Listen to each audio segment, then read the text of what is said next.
जी बच्चों, आज हम पढ़ेंगे। एक तो हमने इलेक्ट्रोमैग्नेटिक वेव्स को पढ़ना है, जो कि अल्टरनेटिंग करंट के अंदर शामिल है, हमारा लास्ट टॉपिक है। और दूसरा हमने स्टार्ट करना है आज इलेक्ट्रोमैग्नेटिज्म को। तो अ, हमने ऑलरेडी पढ़ा हुआ है वेव्स के अंदर, इलेक्ट्रोमैग्नेटिक वेव्स को, लेकिन कुछ बातें थोड़ी सी और एडिशनल करके हम यहाँ इसको ख़त्म करेंगे। इलेक्ट्रोमैग्नेटिक वेव्स जो हैं, ये क्या है? सबसे पहले हम बात करते हैं, इनका आइडिया किसने दिया था। तो एक साइंटिस्ट हैं जेम्स क्लार्क मैक्सवेल। तो सबसे पहले उन्होंने इसको इन्हें इंट्रोड्यूस करवाया था। Introduced by J C Maxwell. Maxwell ने सबसे पहले इनको इंट्रोड्यूस करवाया। इलेक्ट्रोमैग्नेटिक, इसने फोर इक्वेशंस हैं, जैसे लॉज है ना हमारे पास, एम्पियर्स लॉ, गॉसेस लॉ, क्या नाम है, फैराडेज लॉ वगैरह। इन लॉज को इसने कंबाइन करके और चार सेट ऑफ इक्वेशंस बनाए, और उन इक्वेशन से इसने प्रूव किया इलेक्ट्रोमैग्नेटिक वेव्स के आइडिया को। नहीं यार, ऐसे नहीं होता। तो अब जो इलेक्ट्रोमैग्नेटिक वेव्स हैं, इनको प्रोड्यूस किसने किया? एक्सपेरिमेंटली प्रोड्यूस किया, फिर आकर एक्सपेरिमेंटली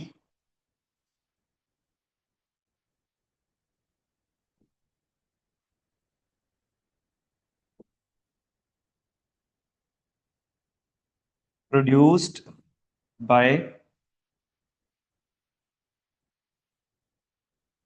फ्रैंक हर्ट्ज, या खाली हर्ट्ज कह रहते हैं, ठीक है।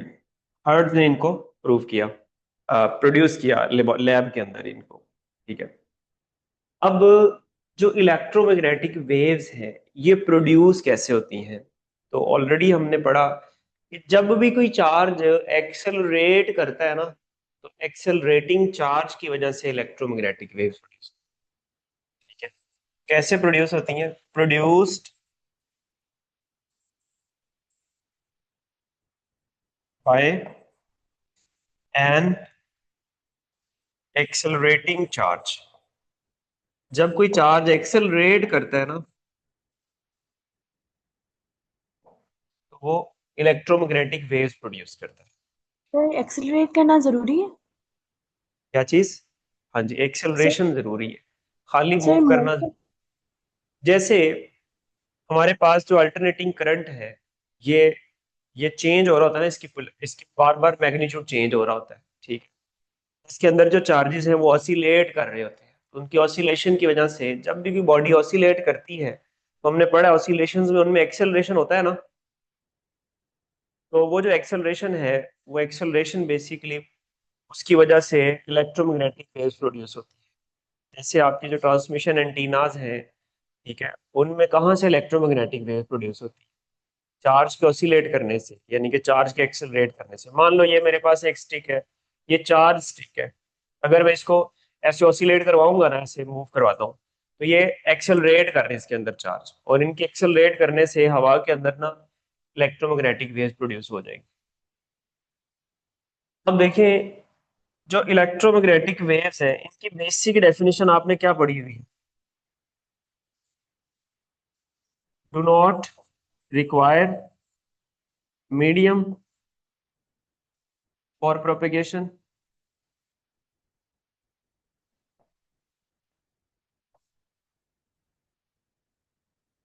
प्रोपेगेशन के लिए इन्हें मीडियम की जरूरत नहीं होती। अब अगली बात यह है कि ये है कौन सी? ये 7 किस्म की वेव्स हैं। इनकी असेंबली को हम अच्छे से जानते हैं: gamma rays, X rays, UV, visible, और क्या नाम है, infrared, microwaves and radio waves. ये हमारे पास इलेक्ट्रोमैग्नेटिक वेव्स की असेंबली है। इसके अंदर अगर हम देखें इनके ट्रेंड को, जब आप बॉटम से टॉप की तरफ जाते हैं, ठीक है, मैंने इसके आपको बताया भी हुआ है कि आप इसको कैसे याद रख सकते हैं। Red Martian invade Venus using X ray guns. ठीक है, या आपको अपना जो भी तरीकाकार आपने रखा हुआ है उसको अप्लाई करके आप इसको याद रख सकते हैं। इसकी तरतीब को याद रखना सबसे इंपॉर्टेंट है। जब आप बॉटम से टॉप की तरफ जाएंगे तो इनकी फ्रीक्वेंसी बच्चों इंक्रीज करती है, इनकी एनर्जी बच्चों इंक्रीज करती है। और अगर हम इनको फोटॉन माने तो मोमेंटम की बात कर लेते हैं। फोटॉन एक पार्टिकल होता है ना, तो फिर पार्टिकल का मोमेंटम भी होता है, तो मोमेंटम भी बढ़ता है। लेकिन इनकी वेवलेंथ बच्चों क्या करती है, डिक्रीज करती है। ठीक है, यही ट्रेंड हमारे पास जो विजिबल कलर है ना, जिसको लाइट कहते हैं, विजिबल लाइट, इसके अंदर जो है VIBGYOR, violet, indigo blue, green, yellow, orange और रेड, इसके अंदर भी यही ट्रेंड है। बॉटम से टॉप पर जाएंगे, फ्रीक्वेंसी बढ़ेगी, एनर्जी बढ़ेगी और मोमेंटम बढ़ेगा और वेवलेंथ क्या करेगी, डिक्रीज करेगी। अब इन सारी वेव्स की स्पीड है वो क्या है, इन सब वेव्स की स्पीड सेम है और वो है c = 1/√μ नॉट एप्सिलॉन नॉट। ठीक है, अब ये किसके इक्वल होती है, ये होती है 3 × 10⁸ आप म्यू नॉट की वैल्यू पुट करें, हमने पढ़ी हुई 4π × 10⁻⁷ ठीक है। साइलन नॉट की वैल्यू पुट करें, कितनी थी, 8.85 × 10⁻11, वो इसमें पुट करें, इसको सॉल्व करें तो आपके पास ये आंसर आता है।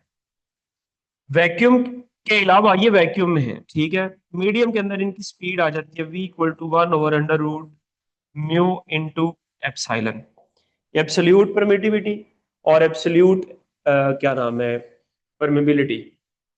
एप्सिलॉन इक्वल होता है epsilon naught into epsilon R, जो भी मीडियम होगा उसकी रिलेटिव परमिटिविटी। और म्यू इक्वल होता है mu naught into mu R, फिर जो भी मीडियम होगा उसकी रिलेटिव परमिटिविटी, परमिबिलिटी। आप वो वैल्यूज पुट करके फिर उसमें स्पीड निकालेंगे। वैसे हमने पढ़ा हुआ है कि हमारे पास जो स्पीड है ना, जैसे एन इक्वल टू हमने पढ़ा ना सी ओवर वी होता है, तो यहाँ से v इक्वल टू किसी भी मीडियम के अंदर निकालनी हो तो वो c/n आ जाता है।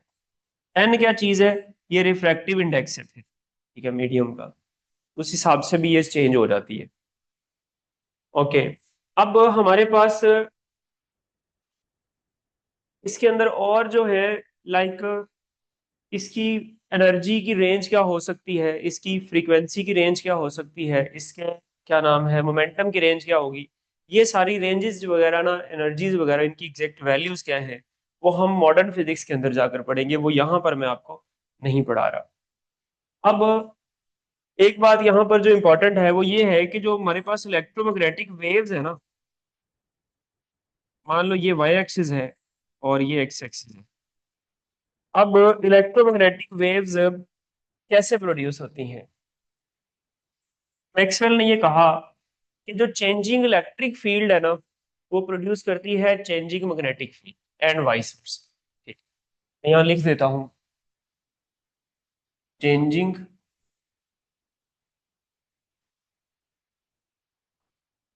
ई प्रोड्यूस या प्रोड्यूसेस चेंजिंग बी, बी क्या चीज है, magnetic field, and vice versa. Changing magnetic field changing electric field को प्रोड्यूस करेगी और changing electric field changing magnetic field को प्रोड्यूस करेगी। अब जो इलेक्ट्रोमैग्नेटिक वेव्स हैं ये कैसे ट्रेवल करती हैं, ये कैसे प्रोपेगेट, तो इसको उसने यूं समझाया कि देखें, हमारे पास दो वेव्स है, एक मान लो इलेक्ट्रिक फील्ड है, वाई एक्सिस पर आप इलेक्ट्रिक फील्ड ले लें, ठीक है, और इसका मैं ग्राफ बना लेता हूँ वैसे, ये इलेक्ट्रिक फील्ड है, ठीक है, ये आप देख सकते हैं इलेक्ट्रिक फील्ड चेंजिंग है। कैसे सर पता चला चेंजिंग है, ये स्टार्ट में जीरो है, जैसे जैसे आगे जा रही है बढ़ती जा रही है, यहाँ इलेक्ट्रिक फील्ड का मैग्नीट्यूड मैक्सिमम हो गया, फिर आगे जाते जाते कम हो रही है, यहाँ पर फिर जीरो हो गया, एंड सो ऑन, इस तरह से ये चलती जा रही है। तो चेंजिंग इलेक्ट्रिक फील्ड और चेंजिंग मैग्नेटिक फील्ड, अब ये इलेक्ट्रिक फील्ड चेंज हुई, इस चेंजिंग इलेक्ट्रिक फील्ड ने क्या काम किया, चेंजिंग मैग्नेटिक फील्ड प्रोड्यूस की। वो भी हम यहाँ बना लेते हैं। ठीक है,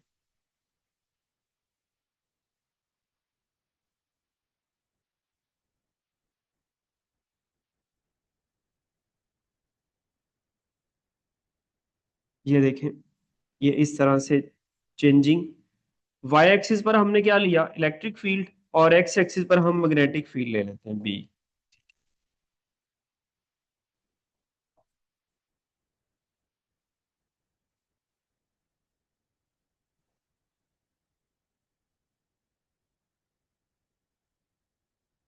ये दो फील्ड्स हैं, एक इलेक्ट्रिक फील्ड है और एक मैग्नेटिक फील्ड है, दोनों चेंजिंग है। अब ये दोनों जो है ना, ये एक दूसरे के परपेंडिकुलर है, दोनों एक दूसरे के परपेंडिकुलर ट्रेवल कर रही होती हैं, और इनके परपेंडिकुलर जो है ना वेलोसिटी की डायरेक्शन होती है। मिसाल के तौर पर जो इलेक्ट्रोमैग्नेटिक वेव ट्रेवल कर रही है वो किस डायरेक्शन में ट्रेवल कर रही है, वो इन दोनों के परपेंडिकुलर डायरेक्शन में ट्रेवल कर रही है। This is the direction of travel of electromagnetic wave. ठीक है, इसको लाइट वेक्टर भी बोलते हैं। इस पूरी इलेक्ट्रोमैग्नेटिक वेव को क्या बोलते हैं, लाइट वेक्टर भी बोलते हैं। ठीक है, जिस डायरेक्शन में जा रही है। अब यहां से अगर आप देखें तो इलेक्ट्रिक फील्ड और मैग्नेटिक फील्ड में एंगल पूछ लेता है कि व्हाट इज द एंगल या what is the phase between E and B. वो कितना होगा बच्चों, 90 डिग्री। ई, बी और वी, इन तीनों में एंगल कितना होना है, 90 डिग्री ही होना है। All are mutually perpendicular to each other, ये बहुत इंपॉर्टेंट है एमसीक्यू। ठीक है, और इसके अलावा बच्चों जो भी बात है ना, वो आपने एक दफा बुक रीड करनी है, और बुक रीडिंग से आपने इस पूरे टॉपिक को अच्छे से रीड कर लेना है। ये सारा बेसिकली रीडिंग वाला टॉपिक है। इसमें मैं और कुछ बातें आपको बता देता हूँ। जैसे हमारे पास जो रेडियो वगैरह की ट्यूनिंग है वो कैसे होती है। जो रेडियो सेट है ना, उसके अंदर एक एलसी सर्किट है। एलसी सर्किट के अंदर जो कैपेसिटर लगाया जाता है ना, वो वेरिएबल कैपेसिटर होता है। अब साथ एक नॉब लगी होती है ना रेडियो के साथ, अब उस नॉब को चेंज करते हैं तो उसके अंदर उसकी कैपेसिटेंस चेंज होती है। अब हमने कल पढ़ा था फ्रीक्वेंसी का formula, F equal to 1/2 pi under root L C. ठीक है, अब सी चेंज करने से फ्रीक्वेंसी चेंज हुई। ठीक है, तो जितनी फ्रीक्वेंसी अगर लाइक देखें, हमारे जो रेडियो हैं वो एफएम रेडियो होते हैं नॉर्मली। ठीक है, पहाड़ी इलाकों में एएम टाइप चलते हैं और वैसे यहाँ नॉर्मली एफएम चलते हैं। तो एफएम जो है ना, अब आपने अपने रेडियो सेट को लाइक, आजकल आपका दिल कर रहा है कि आप सयारा सॉन्ग सुने, और वो 106 पर, एफएम 106 पर अच्छा वाला लग रहा है। आपको पता है कि एफएम 106 वाला ही ये सॉन्ग दे सकता है और कोई नहीं देता। तो आप नॉब को चेंज करें, उसकी फ्रीक्वेंसी को कहाँ लेकर आए, 106 पर लेकर आए। तो 106 पर जैसे ही आपके सर्किट की फ्रीक्वेंसी आएगी, रेडियो स्टेशन है उसकी फ्रीक्वेंसी भी 106 है, तो ये दोनों फ्रीक्वेंसीज मैच करेंगी और आपका रेडियो ट्यून हो जाएगा, और रेजोनेंस की वजह से आपको वही वाला स्टेशन सुनाई देना शुरू कर देगा। तो ये वही वाली फ्रीक्वेंसी है जो कि इलेक्ट्रोमैग्नेटिक वेव्स की है। अब आपके सर्किट के अंदर अगर इलेक्ट्रॉन्स या ट्रांसमिशन एंटीना जो है उसके अंदर इलेक्ट्रॉन्स 94,000 टाइम अगर वाइब्रेट कर रहे हैं ना, ऑसिलेट कर रहे हैं, तो आप इलेक्ट्रोमैग्नेटिक वेव्स की फ्रीक्वेंसी कितनी होगी।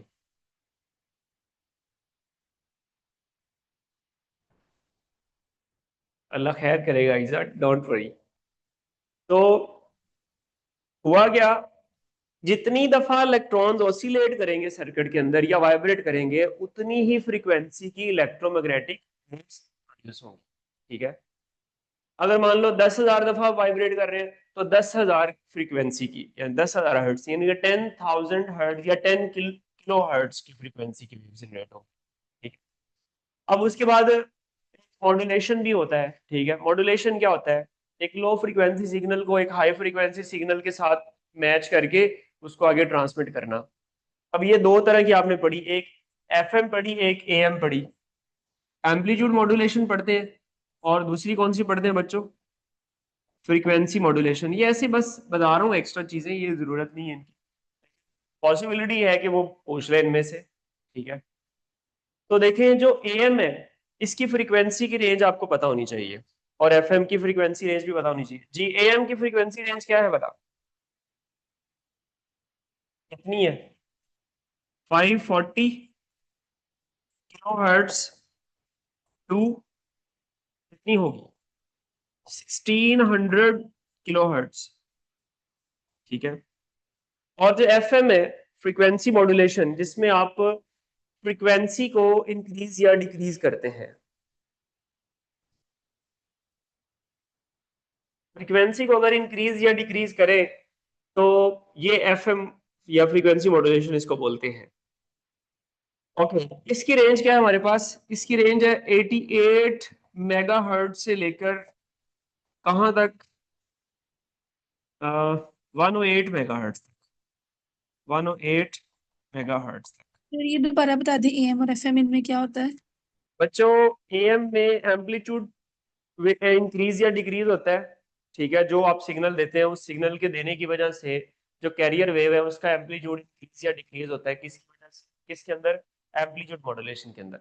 लेकिन फ्रीक्वेंसी मॉड्यूलेशन के अंदर फ्रीक्वेंसी इंक्रीज या डिक्रीज होती है, एम्पलीट्यूड सेम रहता है कैरियर वेव का। आप इसको एक दफा बुक पे रीड कर लेना, मतलब बेसिक बात है। मेन जो चीज मैंने आपको बतानी थी वो बता दी है। अब हमारा ये चैप्टर क्लोज हो गया अल्लाह के फजल से। आपने इसकी रीडिंग जरूर करनी है बुक से एक दफा। और हम अब जो चैप्टर स्टार्ट करने जा रहे हैं वो है next chapter, that is electromagnetism.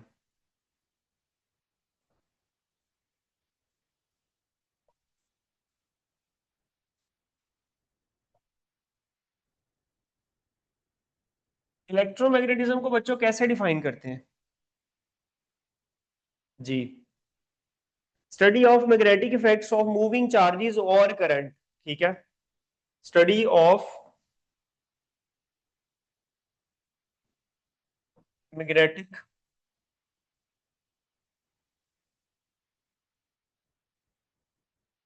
Effects of moving charges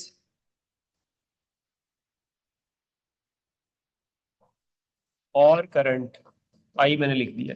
किसने सबसे पहले आइडिया ये दिया था? हाँ जी,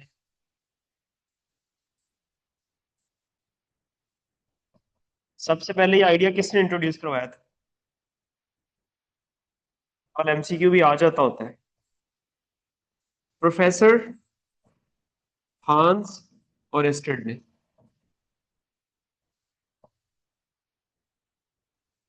उन्होंने ये सबसे पहले आइडिया दिया था। इसमें क्या सीन है? इसमें बहुत सादा सीन है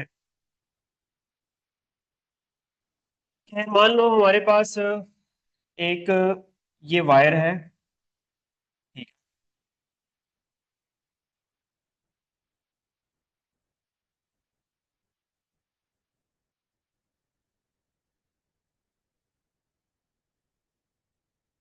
पहले हम वायर नहीं बनाते, पहले हम एक शीट बना लेते हैं, फिर हम वायर बनाएंगे।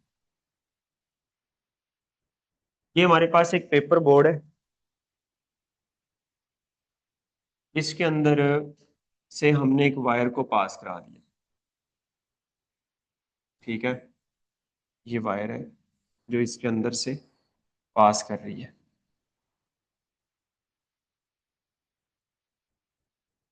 ठीक हो गया। अब इस वायर के साथ आप चाहें तो एक बैटरी अटैच कर दें, आपको किसी ने रोका है?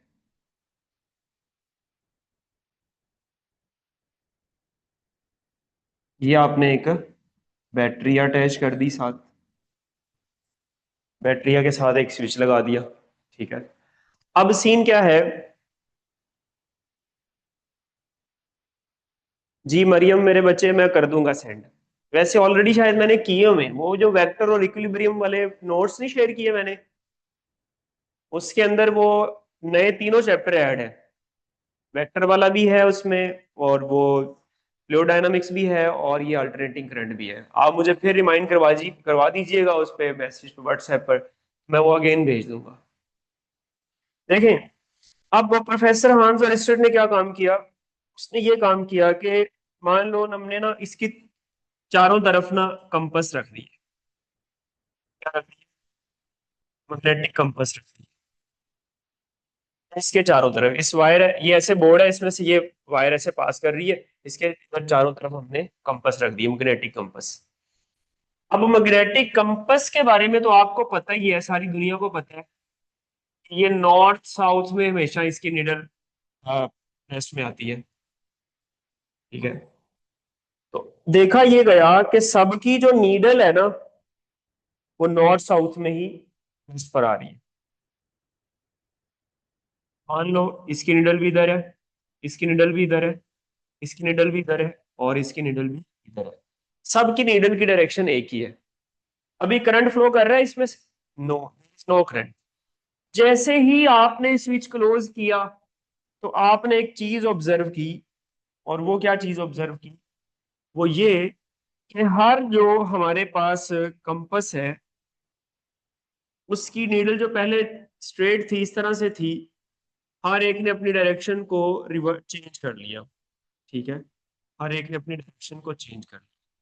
अब अगर मैग्नेटिक कंपास अपनी डायरेक्शन को चेंज कर रहा है, इसका मतलब ये है कि वहां कोई मैग्नेटिक फील्ड आ गई है ना। तो मैग्नेटिक फील्ड की वजह से वो चेंज कर रहा है ना, अदरवाइज तो वो नहीं कर रहा। तो अब ये मैग्नेटिक फील्ड कहाँ से आई? फिर क्वेश्चन ये है, आपने करंट को वापस गायब करके देखा तो ये फिर वापस अपने ओरिजिनल ओरिएंटेशन में आ गई, ठीक है। इसका ये मतलब हुआ, ये बात अब कंफर्म होगी कि ये जो मैग्नेटिक फील्ड है ये इस वायर के राउंड अबाउट प्रोड्यूस हो रही है, ठीक है। और उस वो जो मैग्नेटिक फील्ड है ना, जिस वायर के राउंड अबाउट प्रोड्यूस हो रही है, वो सर्कुलर मैग्नेटिक फील्ड है। कैसे पता चला सर्कुलर है?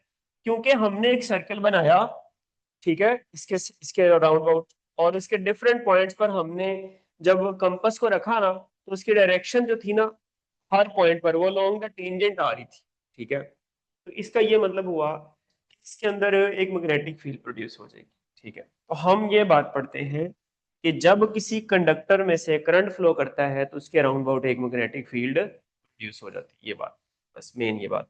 अब यहां से इसकी कुछ कैरेक्टरिस्टिक्स हैं कि ये जो मैग्नेटिक फील्ड होगी ये कैसी होगी। भाई, इसकी सारी कैरेक्टरिस्टिक्स ना इलेक्ट्रिक फील्ड के जैसी हैं। जैसे इलेक्ट्रिक फील्ड लाइंस एक दूसरे को क्रॉस कर सकती हैं, नहीं कर सकती हैं, तो ये भी नहीं कर सकती। अब इलेक्ट्रिक फील्ड लाइंस पर किसी भी पॉइंट पर आपने डायरेक्शन ऑफ ई फाइंड करनी है, कैसे करते हैं? टेंजेंट से। तो यहाँ पर भी टेंजेंट से, ठीक है। जहां पर इलेक्ट्रिक फील्ड लाइंस क्लोज होती है वहां ई क्या होती है? स्ट्रॉन्ग। यहाँ पर भी यही है, जहां इलेक्ट्रिक फील्ड लाइन क्लोज होंगी वहां मैग्नेटिक फील्ड स्ट्रॉन्ग होगी, और जहां फील्ड लाइंस फार्दर अपार्ट होंगी वहां मैग्नेटिक फील्ड क्या होगी? वीक होगी। यहाँ पर भी वही सीन। लेकिन कुछ पॉइंट्स हैं जो डिफरेंट भी हैं। मिसाल के तौर पर, जैसे ये सर्कुलर फील्ड लाइंस होती हैं। कैसी होती हैं ये? Circular field lines. और दूसरी बात, दे मेक कंप्लीट लूप्स।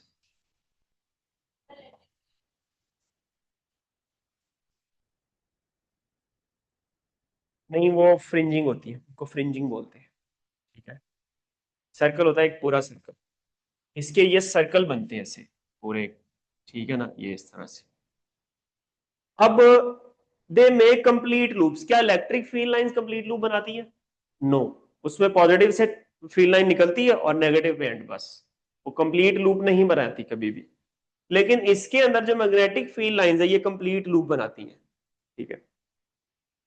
अब यहां से एक और बात भी हमारे पास आती है। मेरा मिसाल के तौर पर मेरे पास एक मैग्नेट है, मैं एक मैग्नेट की बात कर लेता हूं। मेरे पास एक मैग्नेट है इस तरीके से,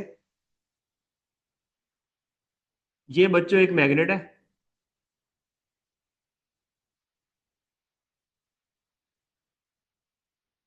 और इसका एक नॉर्थ एंड है और एक साउथ एंड है। मुझे बताओ, इसकी जो फील्ड लाइंस है, मैग्नेटिक फील्ड लाइंस, उनकी डायरेक्शन क्या होगी? नॉर्थ से साउथ की तरफ, नॉर्थ से साउथ की तरफ, ठीक है। यहां पर दो तरह के क्वेश्चन आते हैं। ये उल्टा पता, क्वेश्चन कैसे आते हैं? क्वेश्चन ये आते हैं कि what is the direction of magnetic field outside the magnet and what is the direction of field lines inside the magnet? Outside the magnet,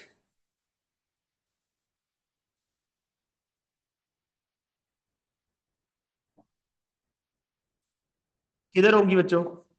north से साउथ की तरफ। और इनसाइड कैसे? What is the direction of magnetic field lines inside the magnet? Yes, वो south से है। तो north से साउथ बाहर, और इन साइड जो होती है ना, ये इन साइड पे होती है फील्ड लाइंस। ये सर्कुलर जो हमने पढ़ा इसके केस में पढ़ा है, यहाँ पर भी ऑलमोस्ट सर्कुलर ही होती है, लेकिन नॉर्मली इनको फ्रिंजिंग बोलते हैं। अब यहाँ पर इसके अंदर डायरेक्शन क्या है? साउथ से नॉर्थ की तरफ, ठीक है, साउथ टू नॉर्थ। अब मेरा एक यहां से एक बात समझ आती है क्या? मेरा एक क्वेश्चन है, मैं इस मैग्नेट को ना तोड़ देता हूँ। मैंने एक काम किया, ये मैग्नेट था, मैंने इस मैग्नेट को तोड़ दिया।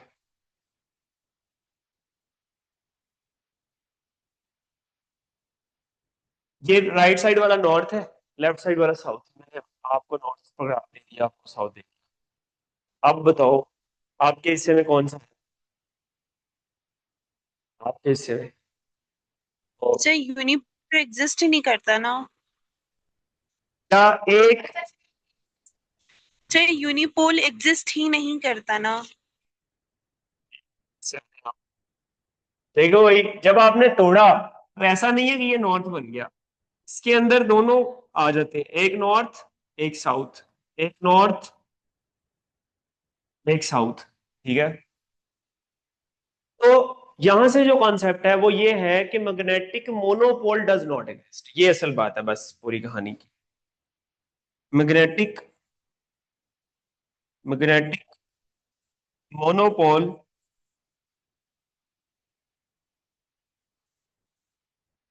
Does not exist. क्या सिंगल सिर्फ नॉर्थ एग्जिस्ट कर सकता है? नो। क्या सिर्फ साउथ एग्जिस्ट कर सकता है? नो। सिर्फ नॉर्थ। क्या इलेक्ट्रिक मोनोपोल एग्जिस्ट कर सकता है? जी बच्चों, इलेक्ट्रिक मोनोपोल एग्जिस्ट कर सकता है। यस सर, चार्जेस होती है ना। सिंगल पॉजिटिव चार्ज भी हो सकता है और सिंगल आइसोलेटेड नेगेटिव चार्ज भी हो सकता है। तो इलेक्ट्रिक मोनोपोल एग्जिस्ट कर सकता है बट मैग्नेटिक मोनोपोल एग्जिस्ट नहीं कर सकता। अच्छा, अगर मेरे पास ये मैग्नेट है, मैंने इसको डीमैग्नेटाइज करना है, ठीक है, कैसे करेंगे? How to demagnetize a magnet? MCQ आ चार्ज। जाता है। ऐसे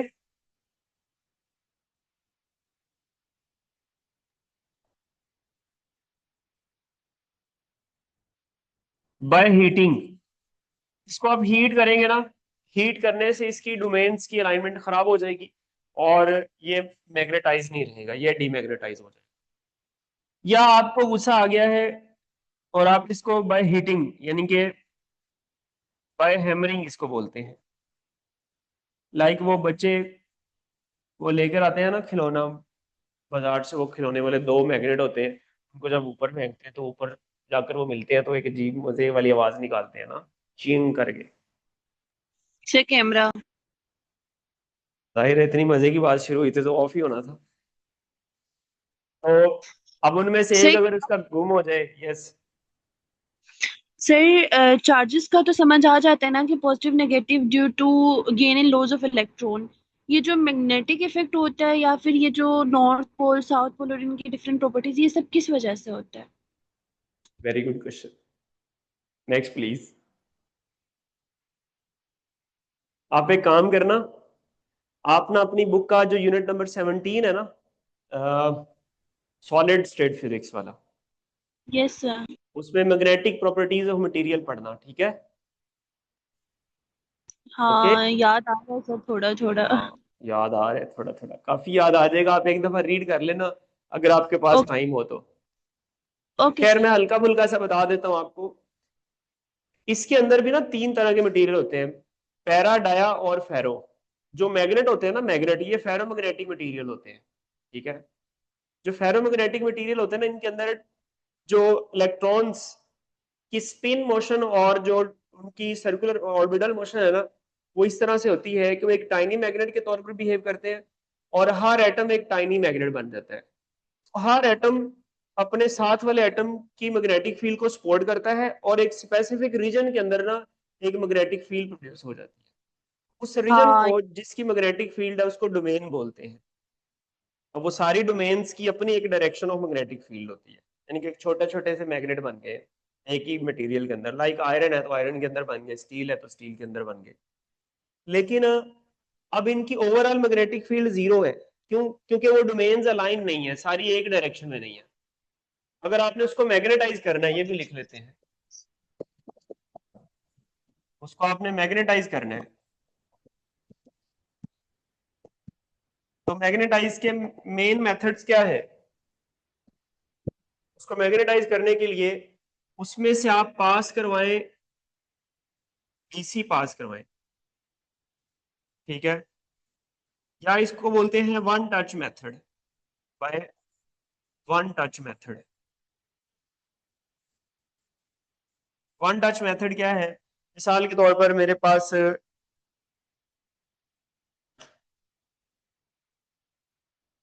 ये कोई मटेरियल है, ये आयरन है मान लो, इसको मैंने मैग्नेटाइज करना है, ये मैग्नेट है, ऑलरेडी मैग्नेट है, तो मैं इसको ऐसे वन टच मेथड से ना बार बार इसको टच करूंगा, तो इसकी डोमेन्स को एक्चुअली मैं अलाइन कर रहा हूँ, ठीक है।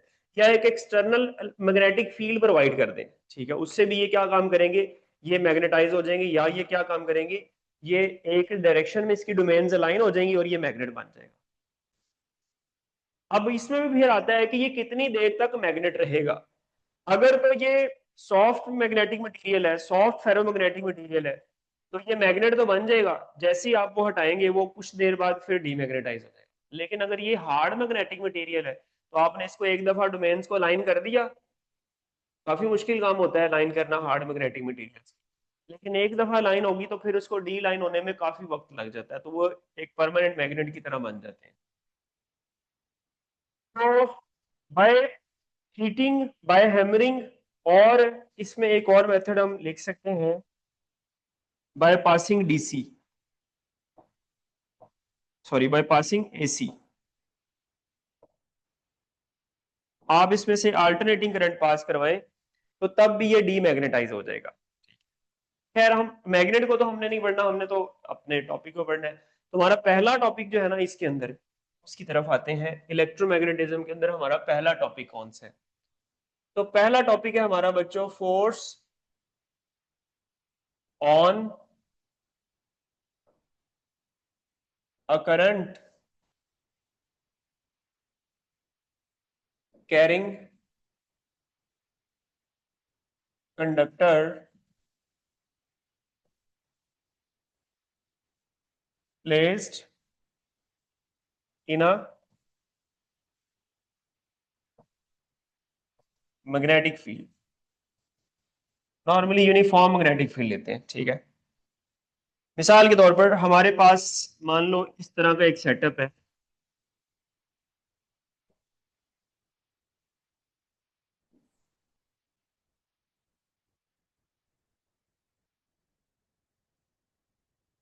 ये दो मैंने कॉपर की रेल्स ली है इस तरह से, ठीक है ना।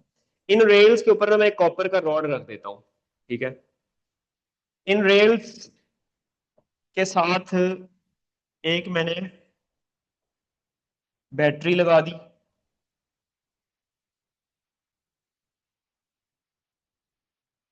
ये बैटरी अटैच कर दी है 20 वोल्ट की, ठीक है। ये पॉजिटिव टर्मिनल, ये नेगेटिव टर्मिनल। इसके ऊपर हम एक रॉड रख देते हैं, ये हमने इसके ऊपर एक रॉड प्लेस कर दिया जिसकी लेंथ L है, ठीक है। अब इस पूरे सेटअप को ना हम एक यूनिफॉर्म मैग्नेटिक फील्ड में रख देते हैं, या आप यूं समझ लें ये मेरे पास एक यू शेप मैग्नेट है, मैंने इसको यहां लाके रख दिया।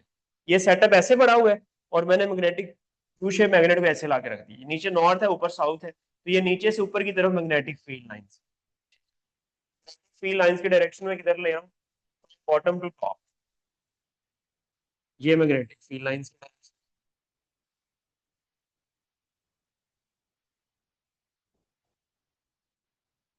ये इसके अंदर मैग्नेटिक फील्ड है।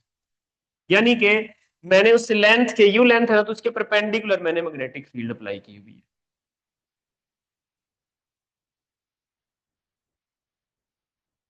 बेटा हैमरिंग करने से उसकी डोमेन्स डोमेन्स डिस्टर्ब हो जाती हैं, ठीक है, इसलिए वो डिमैग्नेटाइज हो।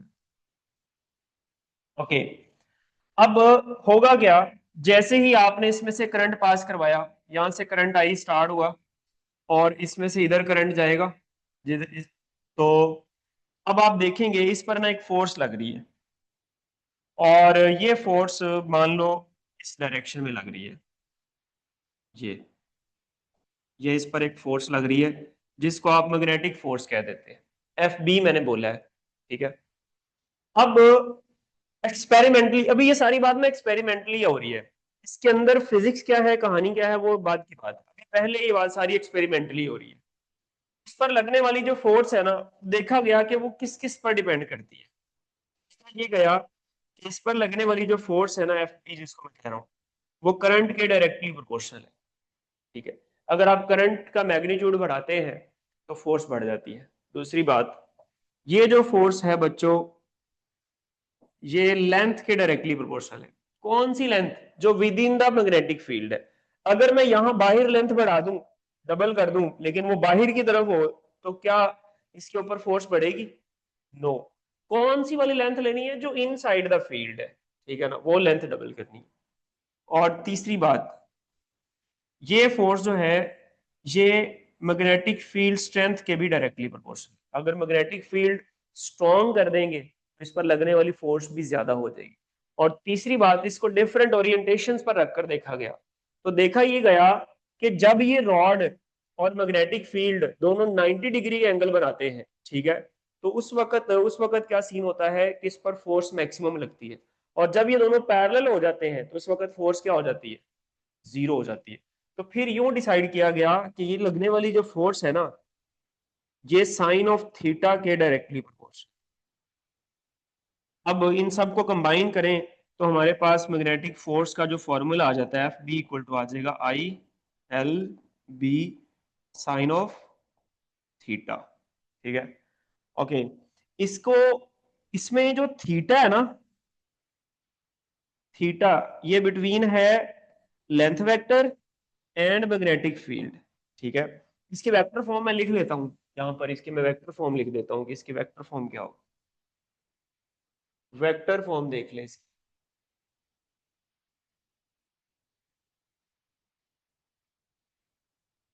देखो बच्चों, इसकी जो वेक्टर फॉर्म है ना, वो होगी F B equals to I L sine theta into n cap, सही है, I L B sine theta into n cap. Okay, ये जो फोर्स है F B will be equals to I into L cross B. Sir length का vector क्या हुआ? भाई length का जो वेक्टर है ना, इसकी डायरेक्शन आपने वो लेनी है जो करंट की डायरेक्शन हो। जिधर करंट की डायरेक्शन होगी, लाइक करंट की डायरेक्शन इधर है, तो लेंथ के वेक्टर की डायरेक्शन भी इधर ही है ना, तो उनके बिटवीन। अब यहां से एक एमसीक्यू आता है, what will be the angle between force and length vector? Force और लेंथ के वेक्टर के बिटवीन एंगल, एंगल कितना होगा? फोर्स और मैग्नेटिक फील्ड के बिटवीन एंगल कितना होगा? और इन दोनों के दरमियान में कितना हो सकता है? तो बच्चों एल क्रॉस बी ना, क्रॉस प्रोडक्ट लगता है ना, तो जिन दोनों का क्रॉस प्रोडक्ट होता है, like A cross B equal to C है, मैंने यूं कहा कि A cross B equal to C है, तो ए और बी के बिटवीन कोई भी एंगल हो सकता है, एनी एंगल।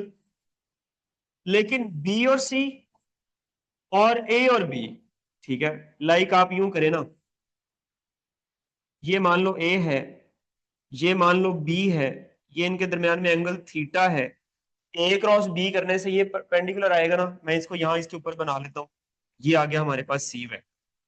तो ये इन दोनों के ऊपर एक 90 डिग्री का एंगल बना रहा है, बात समझ रहे? तो यहां से भी हम ये कह सकते हैं कि ये जो फोर्स है इसका लेंथ के साथ एंगल कितना है, 90 डिग्री। सर और इस, जी बेटा, सर भले ही ए और बी के बीच में एंगल 90 ना हो, फिर भी उनका ये रिजल्टेंट का 90 होगा।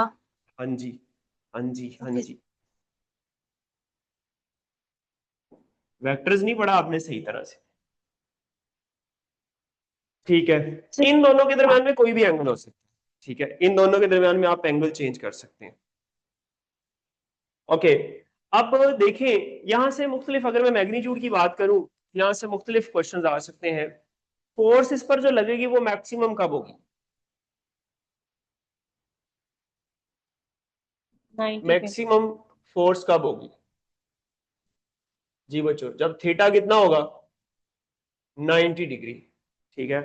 तो हमारे पास F इक्वल टू आ जाएगा, F मैक्सिमम क्या देता हूं, इक्वल टू आ जाएगा I into L into B sine 90, and you know sine 90 is 1, तो मैक्सिमम फोर्स इक्वल टू आ गई ILB, ठीक है।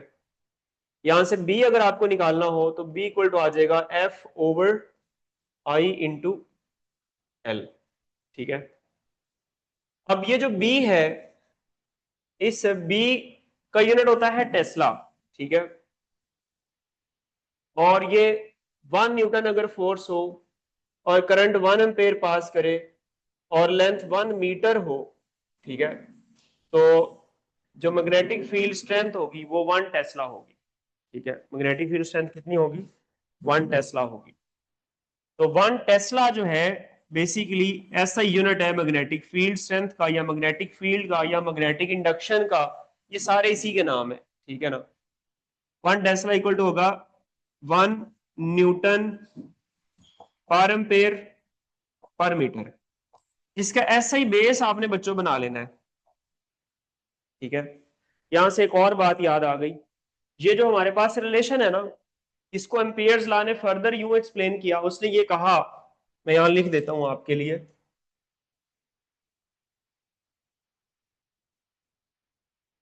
कि देखिए इसमें जो करंट फ्लो कर रहा है ना, जो मैग्नेटिक फील्ड है वो करंट के डायरेक्टली प्रोपोर्शनल है, ठीक है। और जो मैग्नेटिक फील्ड है वो जैसे जैसे आप इससे डिस्टेंस बढ़ाते जाएंगे ना, उसके इनवर्सली प्रोपोर्शनल आती जाएगी, B inversely proportional to R. और इनको कंबाइन कर दे तो बी इक्वल टू बेटा आ जाता है mu naught I over 2 pi into R, सही है। इसको एम्पियर्स लॉ बोलते हैं, एम्पियर्स लॉ। ये एक स्ट्रेट वायर के लिए है, सोलेनॉइड के लिए भी याद रख लें। अगर सोलेनाइड आ जाए, वैसे सोलेनाइड वाला टॉपिक नहीं है डायरेक्ट इन्वॉल्व, होwever सोलेनाइड के लिए मैग्नेटिक फील्ड का फॉर्मूला होता है mu naught n I. N यहाँ पर क्या चीज है, एन होता है नंबर ऑफ टर्न्स पर unit length, n over L, ठीक है। तो ये सोलेनाइड के लिए।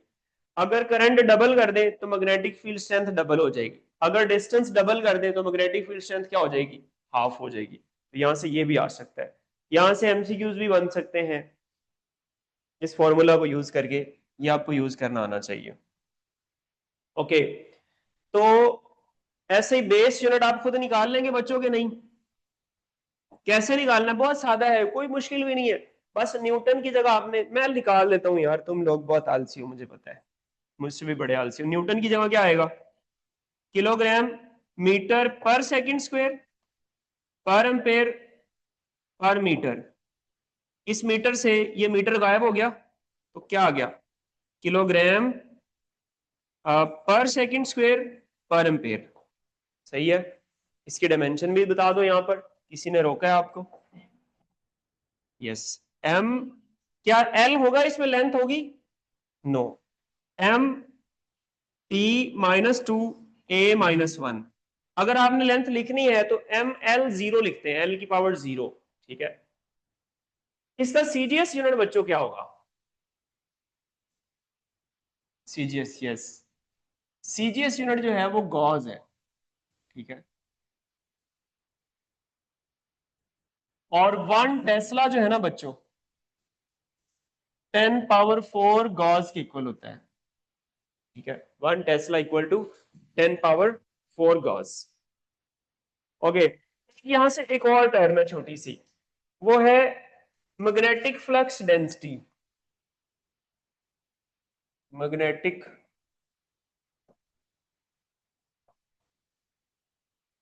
Flux density. अब जो मैग्नेटिक फ्लक्स डेंसिटी, ये क्या सीन है, देखें भाई, वो है B इक्वल्स टू 5/A, ठीक है। यानी कि मैं B एक्चुअली आपको बता रहा हूं, जो मैग्नेटिक फील्ड है, मैग्नेटिक फील्ड या मैग्नेटिक फील्ड स्ट्रेंथ या मैग्नेटिक इंडक्शन या मैग्नेटिक फ्लक्स डेंसिटी, ये सारे इसी के फॉर्मूलाज हैं या इसी के नाम है। अभी हम ना कल के दिन में हम फ्लक्स को पढ़ेंगे, ठीक है, उसके अंदर ही आप ये देख सकते हैं। और चीज, हमारे पास जो फॉर्मूला आ गया ना, F इक्वल्स टू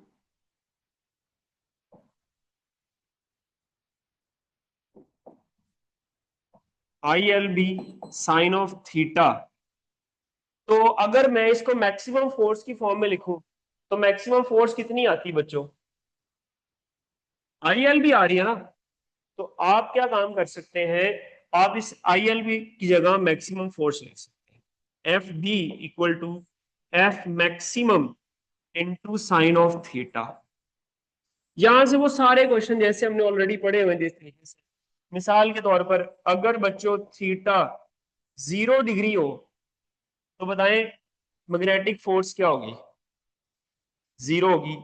अगर थीटा बच्चों 30 डिग्री हो, तो बताएं मैग्नेटिक फोर्स क्या होगी, साइन 31/2। तो मैग्नेटिक फोर्स आपकी होगी मैक्सिमम का हाफ, ठीक है, या इसको लिखेंगे 50% ऑफ मैक्सिमम फोर्स। ओके, दूसरी बात, अगर थीटा हमारे पास 45 डिग्री हो, तो अब फोर्स क्या आएगी बच्चों, 1/√2 टाइम्स ऑफ मैक्सिमम फोर्स, ठीक है। या इसको हम कितना लिख सकते हैं, 70.6% या 70% ऑफ मैक्सिमम वैल्यू। और अगर थीटा हमारे पास बच्चों 60 डिग्री आए, ठीक है, तो साइन 60 कितना होता है, √3/2। अब आपके पास मैग्नेटिक फोर्स जो उस कंडक्टर पर लग रही होगी, वो √3/2 टाइम्स ऑफ मैक्सिमम फोर्स हो जाएगी। सिमिलरली अगर हमारे पास थीटा बच्चों 90 आ जाए, फिर हमारे पास, वो हमने ऑलरेडी बल्कि बात कर ली है, फोर्स क्या होगी, मैक्सिमम फोर्स होगी, और ये 100% लग रही हो, ठीक है।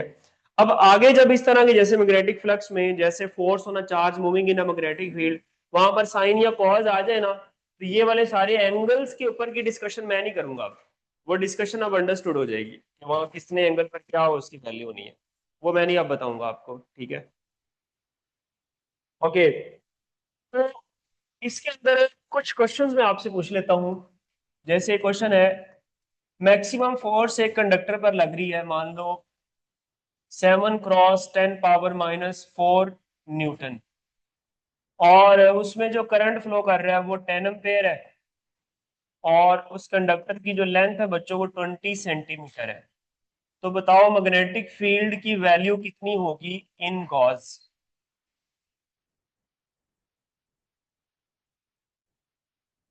फिर और भी कुछ क्वेश्चंस हैं, वो भी मैं आज नहीं करा रहा, बस मैं वो कल के लिए होगा, आज बस मैं इसी क्वेश्चन पर बात खत्म कर, मुझे याद करवाना कल आते साथ ही, मैंने आपको वायर्स वाले क्वेश्चन कराने हैं, ठीक है।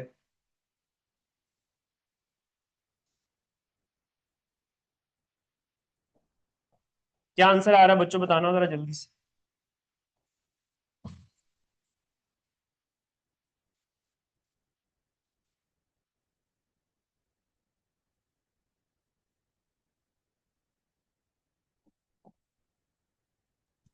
Three point five exponent -4। ना आ रहा है, 3.5 एक्सपोनेंट -4 सर।